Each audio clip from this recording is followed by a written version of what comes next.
I believe we all come pre-packaged with certain gifts and talents and abilities. And I believe also that there's a vocation out here for each of us that we can be passionate about and incorporate those gifts and talents and abilities.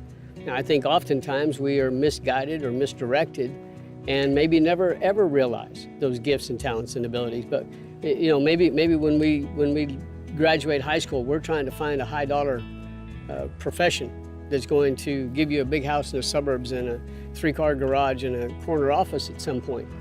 You can train yourself, educate yourself to do that particular job and do it well, but maybe that's not what you're really called to do. Maybe that's not where your passion lies.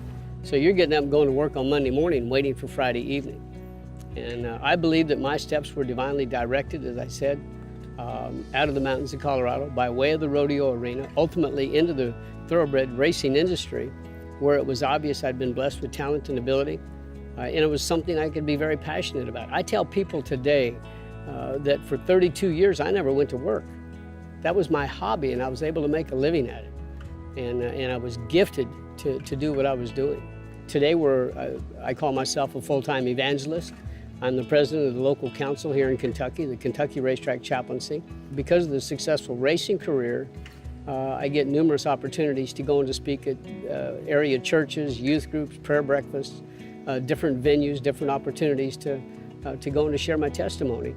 And so I deem myself to be a full-time evangelist, believing that the whole world is full of two groups of people. It doesn't matter what race you are, what sex you are, where you were born or where you were raised, you're one of two groups.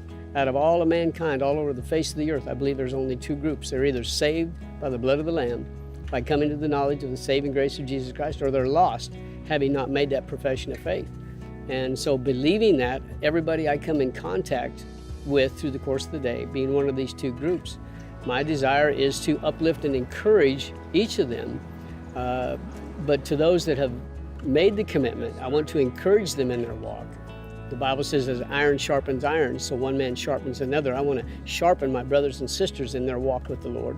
And if you've not come to Christ, if you haven't made that profession of faith, my desire is that I would represent the Lord to you in such a way that you might want what I have. I want the joy of the Lord to be so readily evident in my life that it radiates forth, that people would be drawn to not me, not this wretched sinner saved by grace, but the Lord in me, and I would be given the privilege of sharing the light with them.